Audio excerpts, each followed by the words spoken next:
દર્શક મિત્રો, આપ જોઈ રહ્યા છો ગુજરાતની એક એવી ચેનલ કે જે તમારા શહેરના પળે પળના સમાચારો તમારા સુધી પહોંચાડે છે. સ્વાગત છે આપનું A1 અભિક્રાઇમ ન્યૂઝમાં. હું છું એન્કર અર્પિતા પટેલ. ગાંધીધામ રાજવી ફાટક ઓવરબ્રિજ મુદ્દે આપનું વિરોધ પ્રદર્શન. ડોક્ટર કાયનાત અંસારીની આગેવાનીમાં RNB કચેરીએ રજૂઆત. ગાંધીધામના રાજવી ફાટક ખાતે વર્ષોથી અધૂરા રહેલા ઓવરબ્રિજના કામને લઈને આમ આદમી પાર્ટી દ્વારા વિરોધ પ્રદર્શન યોજવામાં આવ્યું હતું.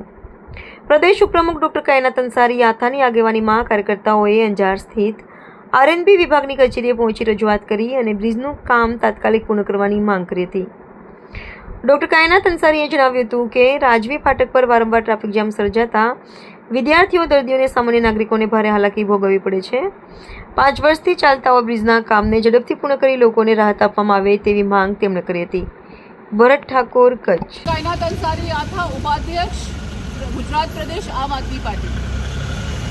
ये राजवी फाटक का जो मुद्दा है वो गांधीधाम के बंदा उससे वाकिफ़ है, क्योंकि रोज़ यहाँ पे घंटों का ट्रैफिक जाम लगता है। ये जो अदानी का जो पोर्ट को कनेक्ट करती हुई रेलवे लाइन है वो बार बार फाटक बंद होता है, उससे लोगों को घंटों ट्रैफिक में खड़ा रहना पड़ता है।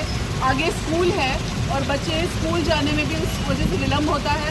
दूसरा, हॉस्पिटल के लिए, एम्बुलेंसेस को जाने के लिए भी बहुत प्रॉब्लम होता है। 5 साल से ये ब्रिज का काम चल रहा है, लेकिन 5 साल में ये काम आगे नहीं बढ़ा है।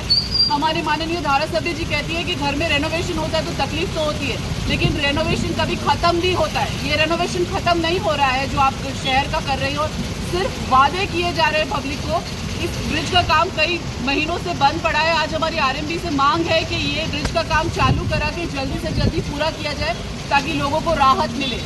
पार्टी द्वारा RNB અંજાર ખાતે જે ઓવરબ્રિજ છે રાજવી ગાંધીધામ, તેનું વર્ષોથી કામ બંધ છે. ત્યાં અનેક લોકો પરેશાન થઈ રહ્યા છે. લોકોને પોતે જાગૃત થવાની જરૂર છે અને મારી એક ખાસ વિનંતી છે, જો ગાંધીધામ, આદિપુર, અંજારના લોકો માટે આમ આદમી પાર્ટી જો અહીં RNB ઓફિસ આવીને એમની રજૂઆત કરી શકતી હોય તો એટલીસ્ટ તમારે પણ ત્યાં જાગૃત બની અને ગાંધીધામ રાજવી ફાટક પાસે ક્યાંય પણ પ્રોટેસ્ટ કરવાની ખાસ જરૂર છે. તો જ આ તંત્રનો અવાજ, મતલબ એ લોકોના કાન, નાક બધું બંધ થઈ ગયું છે, જોઈ નથી શકતા, લોકો પરેશાન છે.